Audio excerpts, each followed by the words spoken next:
Hello there, my wonderful jellyfish. And welcome back to another audio track by me because, you know, can't get enough of these, and I really just like recording on Audacity, so it's fun. Hello, how are you? Have you had a nice day? It's the weekend for me right now. And, what are we going to be talking about? We're going to be talking about Dota. One part of it. Not the latest patch, not 6.82, not the fact that Roshan moved, not these things. I'm just talking about things outside Dota and things within Dota. I don't know. It's when you're teaching people. And then I came across this when I was my friend Nicodius or Nico-chan. He invited me. I opened up Dota at around like 5:30 p.m. my time, and I just opened it up to see why two of my friends were playing it, and it turns out he was playing with his a group of his nub friends, a group of his younger friends, and they were just gonna play Dota together. And he said, "Why don't you join us with the noobs?" And I was like, "Yeah, man, sure." I wasn't frustrated. I was like, "Whatever, I don't care." And when I went into that Skype call, man, did a lot of things just seem wow.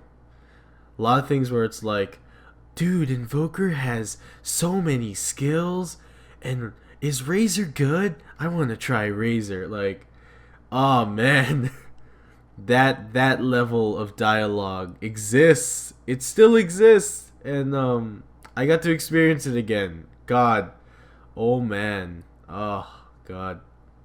So let me discuss the relevance of that.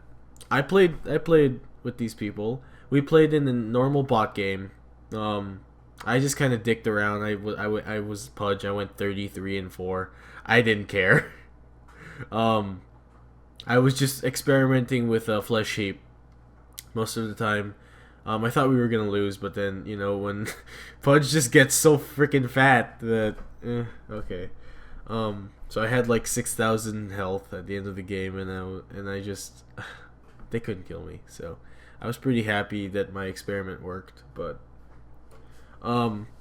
So how did it affect me? And how is that relevant to who I am as a person? First of all, that's a very complicated question, but I would just like to say I don't think I'm a very good player, I'm not that good. I'm decent. I have seen that in majority of the games I've played, I've come into the games with just the clearest mind, and I've tried to at least. I've tried to come into the games with the most decent mindset.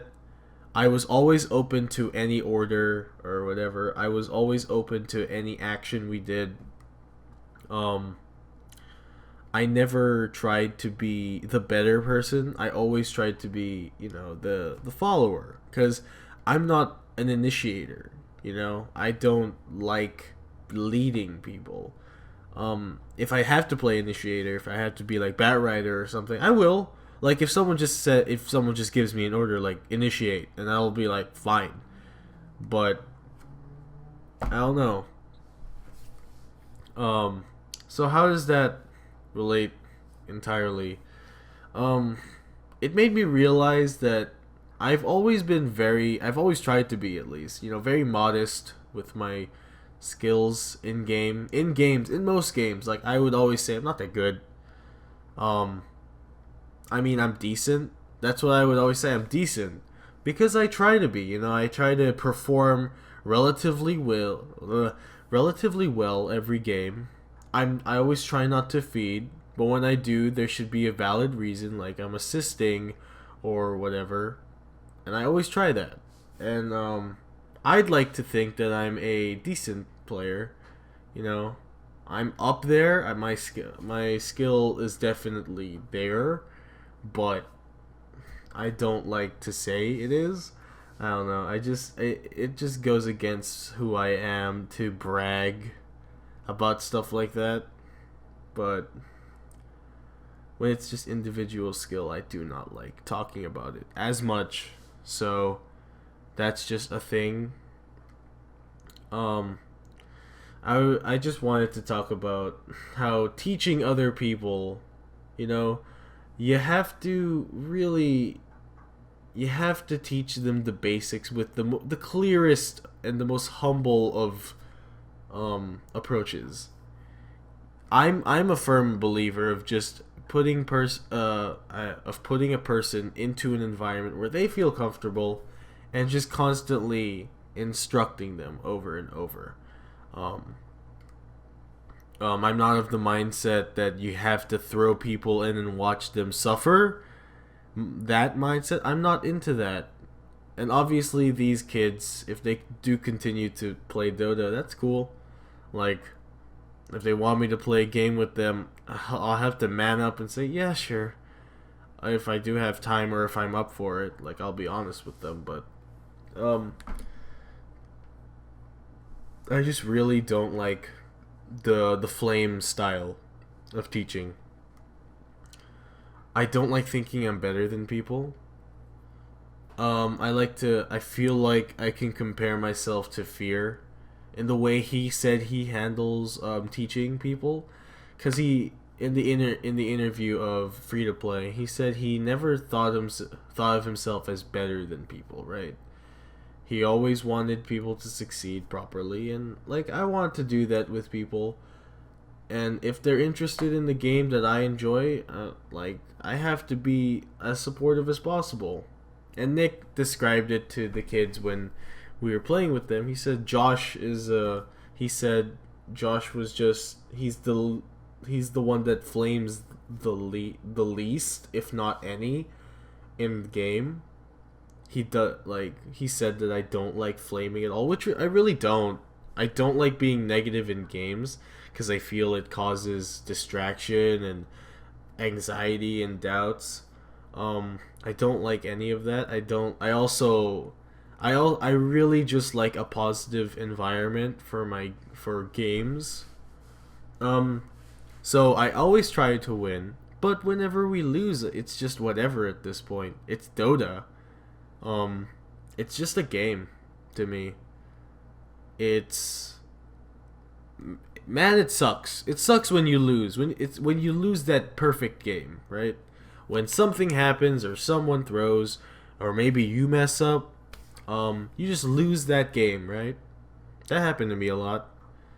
But it's happened so many times that I think I'm just dull and it's just numb for me at this point. Um so that's my take on it. Dota is like any other game with a learning curve. There are those who will raise you up with just like negativity and constantly berate you and thinking, and then you'll get stronger from that, definitely. But there are also those who will try to be sensible with you, and like hopefully I try to be sensible to all the players who are new to the game. I try to be supportive, but I do see myself being kind of flamey when it talks about other people in the game. But really try hard to just stop that urge. It's easy. It's easy to be negative. It's really easy. It's hard to look past the negatives and just say, whatever. So, I don't play Dota if you want to, but be positive. The community's always gonna be a cunt. That's just a fact. But there are gonna be there's gonna be a lot of people out there who just are just nice, and they just don't want to, like, a waste of time. And it's valid. Their anger is valid, but if you let the flame consume you, you're gonna burn. And you're gonna burn real hard. And very fast, actually. So don't flame people. kids. Be positive, or at least try to be. Try to be tolerable. Um, I'll most certainly keep trying to do what I'm doing. Play to the best you can. Play to your strengths. Be cooperative. Be communicable. And don't flame, because flaming people, even though it feels good, it's not good in the long run. I feel like a shitty person for even calling the techies in our last game like an asshole. Even though he clearly doesn't know how to play the techies, or he clearly was confused, I kept calling him an asshole, and I feel bad about that. Legitimately, I feel bad. So, please don't flame. Think it. You can think it, by all means, but don't ruin someone else's day just because you want to get better, or you want to feel better and vent. Don't vent at the expense of someone else. So yeah, if someone's learning something, coddle them, teach them properly and sensibly, and don't flame. Don't be angry. Try not to be negative. That's all I needed to say for now. Yeah. Thanks again for listening, and I'll see myself out. Peace.